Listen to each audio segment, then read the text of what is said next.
The Great Commandment, one of the best known verses in the Bible, forms an amazing underpinning for what a Christian school can do and should be doing.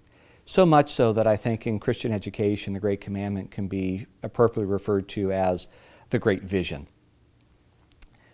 The verse, love the Lord with all of your heart and with all of your soul and with all of your mind and with all of your strength, and love your neighbor as yourself, gives us 5 things that define what a Christian school should be doing.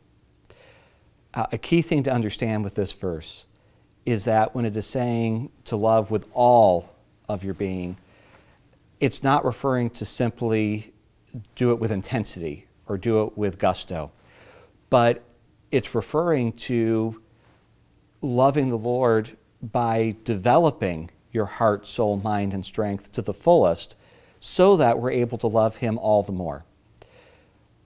The heart in that verse is referring to our spirit. It's referring to how we interact with the Lord.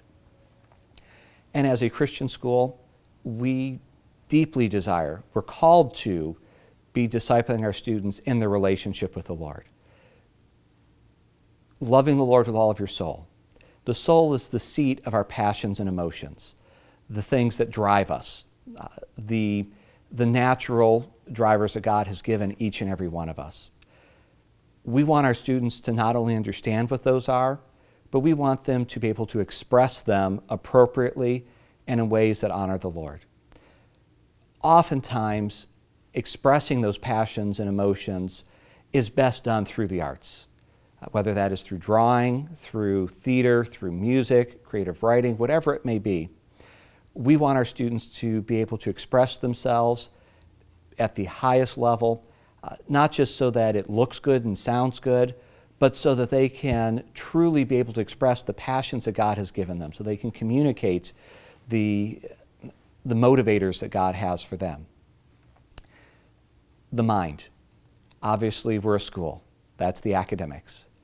We want to be developing students' critical thinking skills. We want them to understand how to reason, how to explain things. We want them to be able to come up with new ideas, solve problems that this world deeply needs to be solved.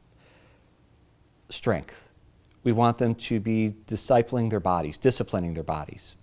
We want them to learn how to use their bodies appropriately for service, so that whatever task God has for them, whatever He calls them to, they will be fit for the purposes that He has for them. And all of that then is seen in how we love our neighbor.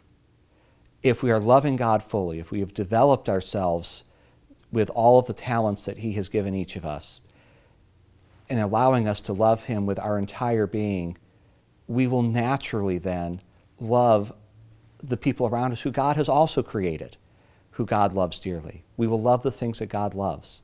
And so we will naturally love our neighbor as ourselves. We will serve them.